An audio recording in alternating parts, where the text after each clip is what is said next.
She was hungry, poor, and had no proper place to sleep. He was rich, powerful, and had everything money could buy. But when his car broke down in the middle of the road, she did something no one saw coming. How did one small act of kindness from a poor girl change a rich man's life forever? Sit back and find out as we dive into this powerful story. This is the story of how a poor homeless girl helped a young billionaire and changed both their lives forever. It was a quiet evening in Abuja. The sky was slowly turning dark, and the road was empty. A man named Joshua, a young rich man in the city of Abuja, was driving home in his big black car. He had just left a business meeting at a nearby town. His mind was full. He was tired and wanted to get home quickly. But then something strange happened. The car made a strange sound. Joshua frowned. "What's going on now?" he said, turning down the air conditioner. Suddenly the car stopped in the middle of the road. He turned the key again. Nothing. He stepped out of the car and looked around. There were no houses nearby, no cars, no people, only silence. He checked the engine, but he didn't really know what he was looking at. He looked at the road again, still empty. He then dialed his mechanic's phone number, but it wasn't connecting. He looked around one more time. The road was still quiet. The only sound was the wind blowing through the trees. He had been standing there for almost 20 minutes. His white shirt was starting to soak with sweat. He was tired and a bit angry. Then he saw something. Someone was walking on the other side of the road. It was a young lady. She looked about 26 or 27. Her clothes were old and torn in some places. She had a small bag hanging on her shoulder. Her hair was rough. Her slippers looked worn out. She walked slowly, like someone who hadn't eaten all day. Joshua frowned. "Who walks here at this time?" he asked himself. The lady looked weak.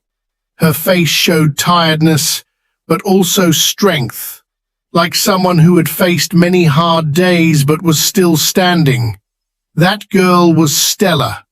She had no home, no family, in Abuja. She had been sleeping in a wooden shelter behind a small shop, a bit far from that road. And yet, even with all her pain, she noticed the man by the car, and she stopped walking. Stella saw the car bonnet open. The man beside it looked worried. He kept pressing buttons on his car key and looking into the engine like he was searching for something. She stood for a moment, then took a deep breath and crossed the road. Joshua looked up when he heard footsteps. "Good evening, sir," Stella said gently. Joshua stared at her. He was too shocked to reply. "Sir," she asked calmly, "do you need help?" Joshua paused. He looked at her again. He didn't know whether to trust her or send her away. Instead, he froze. That one sentence hit him deep. He took a step back and looked at her again. Dirty slippers, old clothes, hungry face, but her words were strong. He let out a small sigh and said, "I was driving back from a business meeting. Everything was fine until the car just went off. No sound, no smoke, nothing. It just stopped, and it hasn't started again." Stella nodded. "I understand," she said. "By the way, my name is Stella." Joshua gave her a small smile. "I'm Joshua." Then he stepped aside and said, "Let's see what you can find." Stella walked closer to the car. She looked inside the engine carefully. Joshua watched her, still not sure if this was a good idea, but he stayed quiet. Stella gently touched some wires. She looked closely at the battery. Then she noticed something. A wire had come loose. It was a simple thing, but it could stop the whole car from starting. Without wasting time, she carefully fixed the wire back in place. "Okay, sir," she said. "You can try now." Joshua blinked. "Are you sure?" Stella nodded. "Yes, go ahead." Joshua walked to the driver's side. He opened the door, sat down, and turned the key. The engine came on. The car started like nothing had happened. Joshua jumped out quickly and stared at the engine. "You fixed it?" he asked. Stella nodded again, smiling. It was just a small loose wire. Joshua couldn't believe it. This girl who looked like she didn't have a dime in her pocket had just fixed his expensive car. He reached into his car, brought out some money, and handed it to her. "Take this," he said. "Please." But Stella took a step back. "No, sir," she said gently. "I only helped because I could. Kindness is not meant to be sold." Joshua stood there shocked. He had met many people, rich people, smart people, powerful people, but very few would help without asking for something in return. This girl was different, and he knew he would never forget her. Joshua looked at Stella again. He could still hear her words in his mind. Kindness is not meant to be sold. He brought out a small white card from his wallet and stretched it toward her. "Take this," he said. "Come to Joshua Petroleum Limited tomorrow morning. Ask for me. My name is Joshua. The address is in the card." Stella looked at the card. Her hand shook a little as she took it. She didn't say anything. Her eyes looked confused. Joshua smiled gently. "Don't worry, just come." Stella slowly nodded. She looked at the card again, then kept it inside the small bag she always carried. "Thank you, sir," she finally said. Joshua stepped into his car. As he drove off, he looked at her in the mirror. He didn't know why, but something in his heart told him that he would see her again that night. Stella sat on the cold floor inside the wooden shelter where she slept. The wind was blowing. She opened her small bag and brought out the card.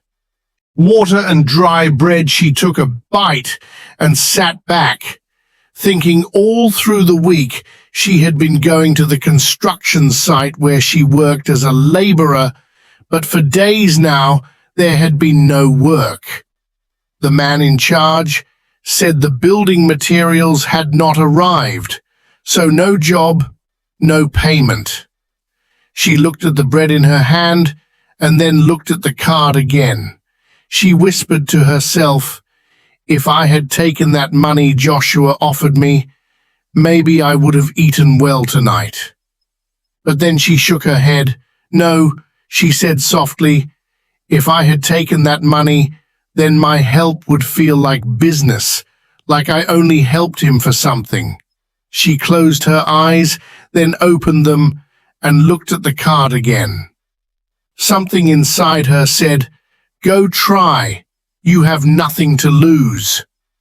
She placed the card back in her bag and whispered, "I'll go." The next morning, Stella woke up very early. After preparing, she made her way to Joshua Petroleum Limited. She stood in front of the gate for a while, holding the card tightly in her hand. The building looked too big, too shiny, too rich, but she took a deep breath and walked to the gate. Two security men stood there.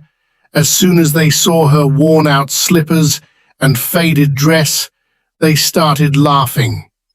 "Madam, are you lost?" one of them said. "This place is not for beggars." Stella held up the card. "Quickly, I came to see Mr. Joshua," she said. The second man laughed louder. "You mean who?" "Joshua, the boss." "How is that possible?" Stella felt embarrassed. People walking by were starting to stare. "I met him yesterday. He gave me this card," she said, her voice shaking. But the guards didn't believe her. Stella didn't know what else to say. Her heart started beating fast. She felt like turning back, but she didn't. In the office on the third floor, Joshua stood by the window, talking with one of his staff. Then something caught his eye. He looked down and saw a young lady at the gate. He looked again, and his eyes widened. "That's her," he shouted, before the staff could say anything. Joshua had already rushed out. He didn't wait for the lift. He ran down the stairs, 3 steps at a time.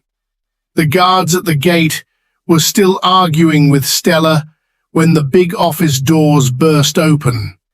Joshua ran out, pointing at her. "Hey, let her in," he said. The guards turned in shock. "This girl?" one of them asked. "Yes," Joshua said. "She's my guest. Let her in." The guards quickly opened the gate. "We are sorry, sir," they said. "We didn't know." Joshua didn't answer them. He turned to Stella. "Why didn't you call me?" he asked gently. "I don't have a phone," she said, looking down. He nodded. "Come with me." Stella followed him slowly. She had never entered such a big building before. The floor was shining. The glass doors opened on their own. People wore suits and greeted Joshua with respect.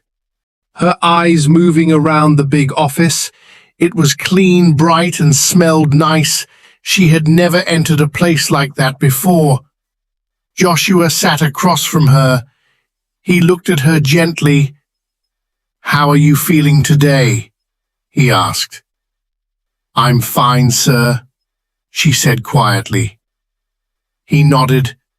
"Tell me about yourself, your family. Where do you stay?" Stella looked down. "I don't have a family. I grew up in an orphanage. When I turned 18, I had to leave. Since then, I've just been trying to survive." Joshua's eyes became serious. "That must be hard." She nodded. "Did you go to any school after the orphanage?" She shook her head.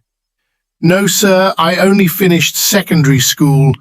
I wanted to go further, but there was no money.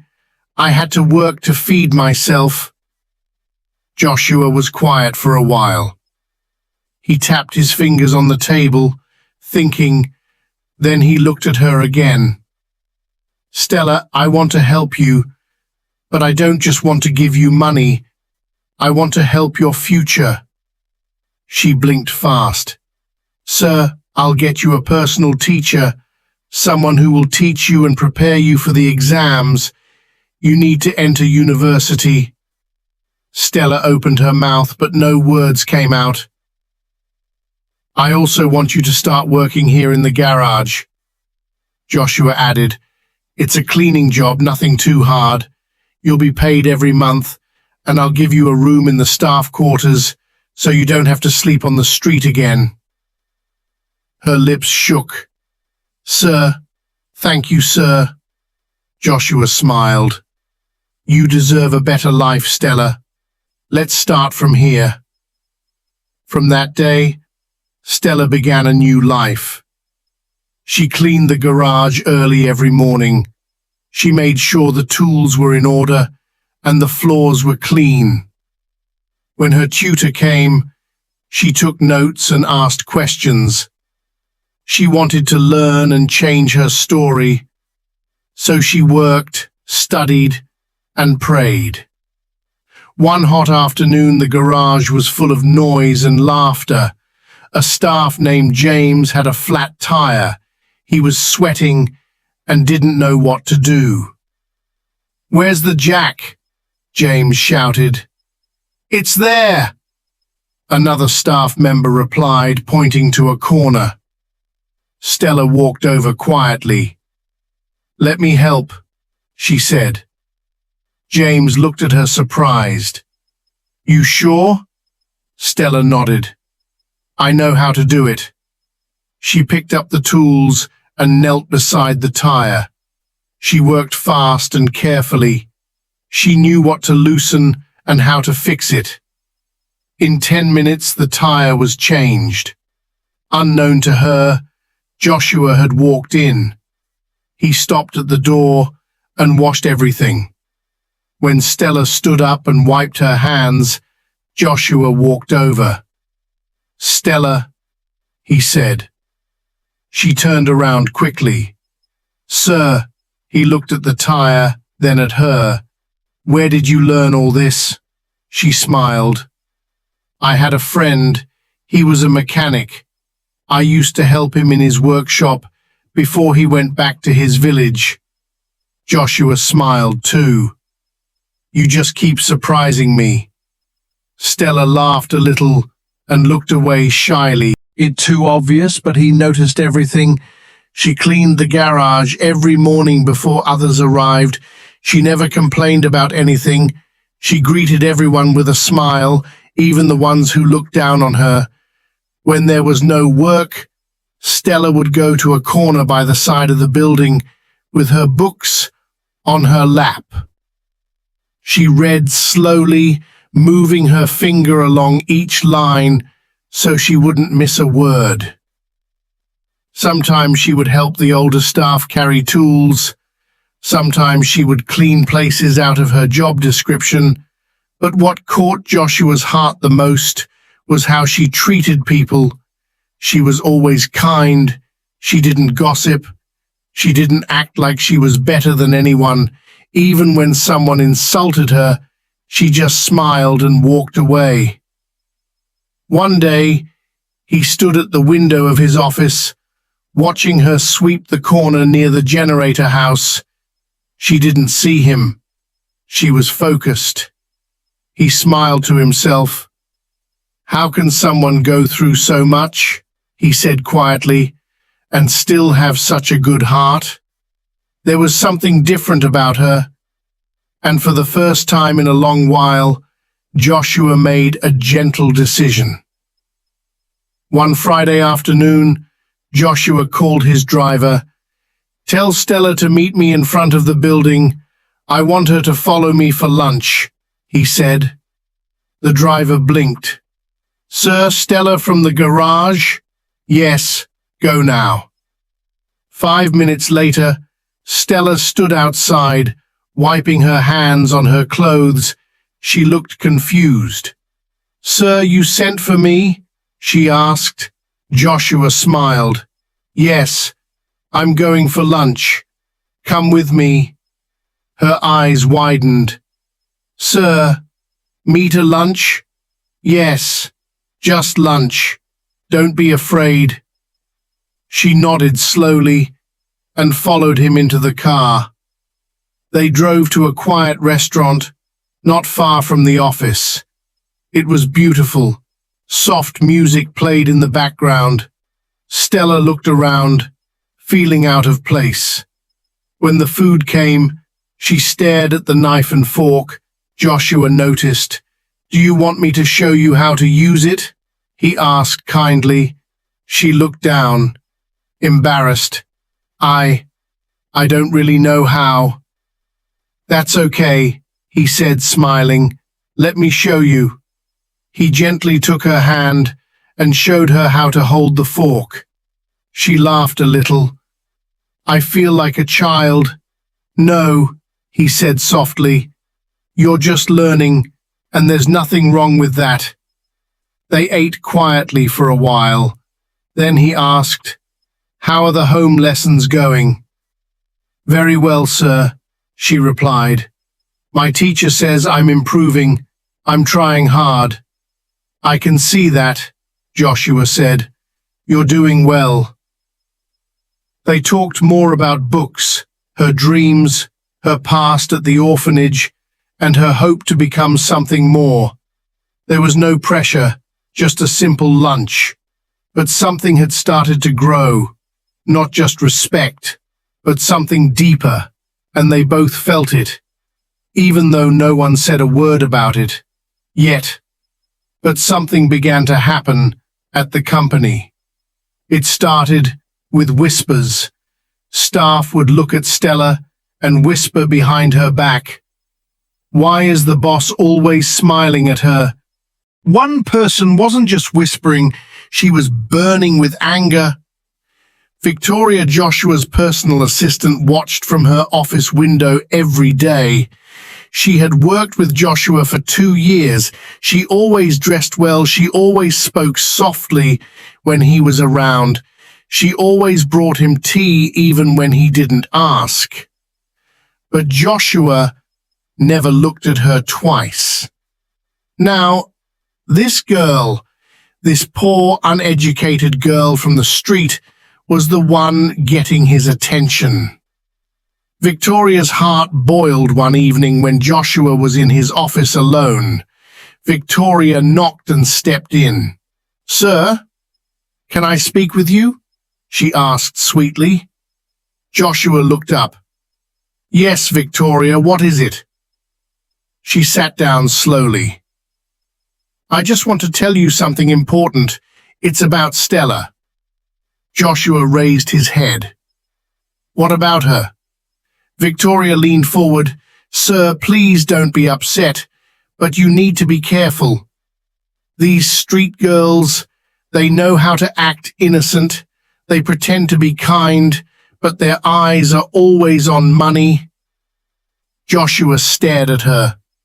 "She's using you," Victoria said in a low voice. "People like her, they always come with a plan." There was silence in the room. Joshua sat back, still staring at her. Then he said quietly, "Thank you, Victoria. You may go now." Victoria stood up slowly. "Yes, sir." As she closed the door, she smiled to herself. But what she didn't know was that Joshua didn't believe a word she said. Joshua sat at a table with 3 of his business partners in a private lounge. They were all older men, rich, powerful. They had helped him grow his company when he first started. They were like family to him. After talking about a new deal, one of them cleared his throat. "Joshua," he said, "can we speak as elders now?" Joshua nodded. "Of course." The man leaned in. "We've been hearing things about a girl." Joshua looked at them. "A cleaner at your company," another added. "She's the one people say you're always around." Joshua smiled lightly, but said nothing. "We know you're a good man," the first one continued, "but you must be careful. You're not just anyone. You are a big name in business now," another one spoke. "If people begin to spread stories, it won't be good for your image. You know how this country is." Joshua folded his hands. "I understand your concern," he said. "But Stella is just someone I'm helping. She has no family, no education, no support." One of them shook his head. "Yes, help her, but don't get too close. People won't understand it. People will twist it," another warned. "You know how fast news spreads." Joshua stayed calm. "I've heard you," he said. "I will handle it." They nodded and changed the topic. But as they spoke about other things, Joshua's mind was far away. He looked down at his glass and thought to himself, why is the world always ready to judge? Wants to trap the boss every day at work, felt heavier. She would smile in front of others, but her heart was tired. She didn't want trouble. She didn't ask for any of this.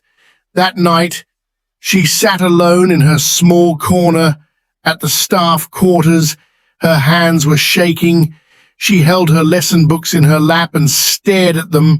School was the only thing that gave her hope, but even that was not enough anymore. I didn't come here to be insulted, she said to herself. She thought about her life.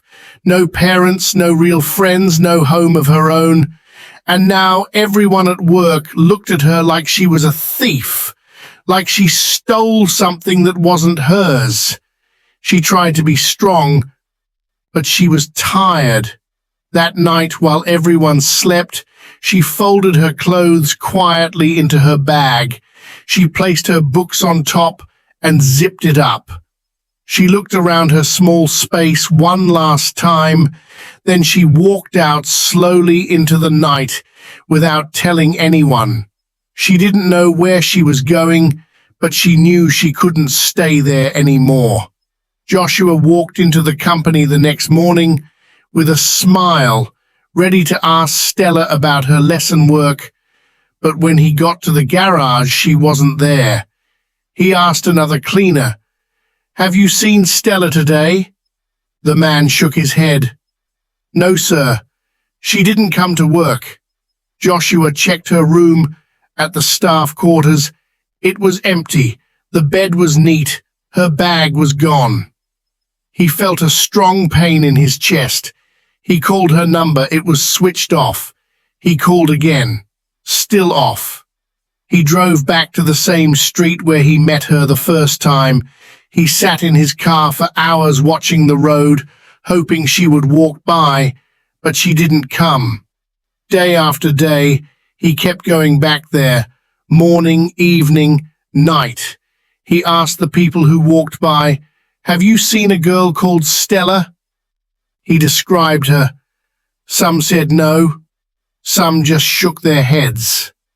The phone he gave her had stayed off since she left. His heart was heavy. He couldn't sleep. Well, he missed her voice. He missed her laugh. But more than anything, he missed the peace he felt each time he was around her. And now she was gone. It had been 3 long weeks since Stella disappeared. Joshua had searched everywhere. He asked the cleaners, the kitchen staff, even the gate man, but no one had seen her. Then one Tuesday morning, while Joshua stood by the company car park, one of the company bus drivers walked up to him quietly. "Good morning, sir," the driver said. Joshua nodded. "Good morning." The driver looked around and lowered his voice. "Sir, I saw that girl." Joshua's eyes widened. "What girl?" "The cleaner, the one they used to call Stella." Joshua stepped closer. "Where did you see her?" "Yesterday evening, around 5 p.m. She was at a construction site in a remote part of the city. I was driving past when I saw her. She was working at the construction site." Joshua's heart jumped. "Are you sure it was her?" "I'm very sure, sir. I even slowed down to look." "Too much," she said, but he smiled and said, "You're not going back to the company." She blinked. "What?" Joshua stepped closer. "You've done enough hard work now. I'll set up a business for you, something you can run while going to school." Stella covered her mouth with her hand. She couldn't believe it. This was the same girl who used to sleep outside in the cold. Now someone cared enough to give her a second chance, and this time she wasn't going to run away. 1 year later, Stella stood outside the university gate with a big smile on her face. She wore a simple white shirt and blue jeans. In her bag was her student ID card. She had just finished her morning class in mechanical engineering. She looked happy and full of life. Things had changed. She now walked with confidence. Joshua arrived in his car to pick her up like he always did. When she saw him, her eyes lit up. "Hey," he said, smiling as he opened the car door for her. "Good afternoon, Joshua," she said, getting in. "How was class today?" he asked as he started the car. "It was great.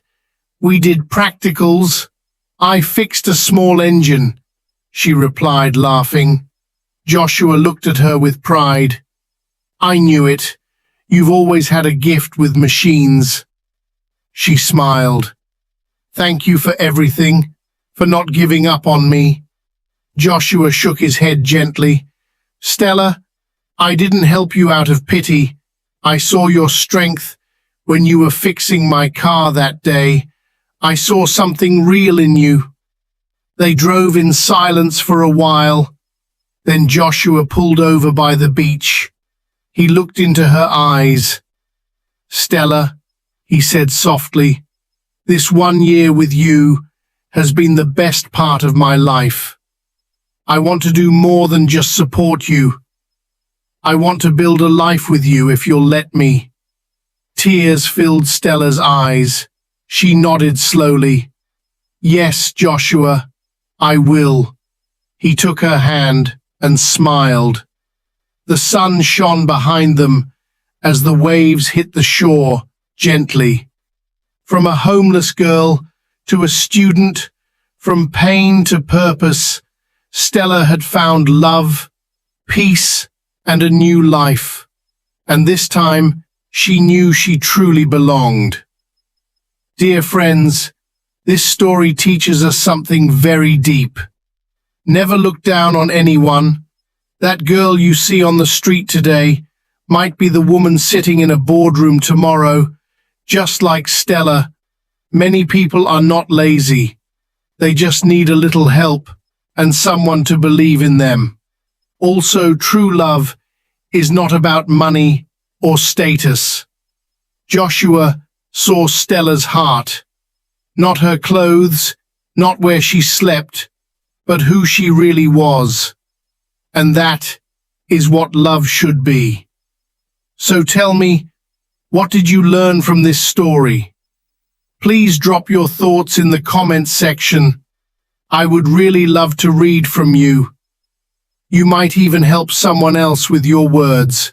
There's another very interesting story coming up in just a few days.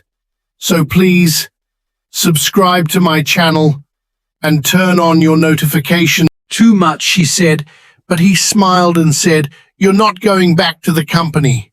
She blinked. "What?" Joshua stepped closer. "You've done enough hard work now. I'll set up a business for you, something you can run while going to school." Stella covered her mouth with her hand. She couldn't believe it. This was the same girl who used to sleep outside in the cold. Now someone cared enough to give her a second chance, and this time she wasn't going to run away. 1 year later, Stella stood outside the university gate with a big smile on her face. She wore a simple white shirt and blue jeans. In her bag was her student ID card. She had just finished her morning class in mechanical engineering. She looked happy and full of life. Things had changed. She now walked with confidence. Joshua arrived in his car to pick her up like he always did. When she saw him, her eyes lit up. "Hey," he said, smiling as he opened the car door for her. "Good afternoon, Joshua," she said, getting in. "How was class today?" he asked as he started the car. It was great. We did practicals. I fixed a small engine, she replied, laughing. Joshua looked at her with pride. I knew it. You've always had a gift with machines. She smiled. Thank you for everything, for not giving up on me. Joshua shook his head gently. Stella, I didn't help you out of pity. I saw your strength when you were fixing my car that day. I saw something real in you. They drove in silence for a while. Then Joshua pulled over by the beach. He looked into her eyes. Stella, he said softly, this 1 year with you has been the best part of my life. I want to do more than just support you. I want to build a life with you if you'll let me. Tears filled Stella's eyes. She nodded slowly. Yes, Joshua, I will. He took her hand and smiled. The sun shone behind them as the waves hit the shore gently. From a homeless girl to a student, from pain to purpose, Stella had found love, peace, and a new life. And this time, she knew she truly belonged. Dear friends, this story teaches us something very deep. Never look down on anyone. That girl you see on the street today might be the woman sitting in a boardroom tomorrow. Just like Stella, many people are not lazy. They just need a little help and someone to believe in them. Also, true love is not about money or status. Joshua saw Stella's heart, not her clothes, not where she slept, but who she really was. And that is what love should be. So tell me, what did you learn from this story? Please drop your thoughts in the comments section. I would really love to read from you. You might even help someone else with your words. There's another very interesting story coming up in just a few days. So please subscribe to my channel and turn on your notifications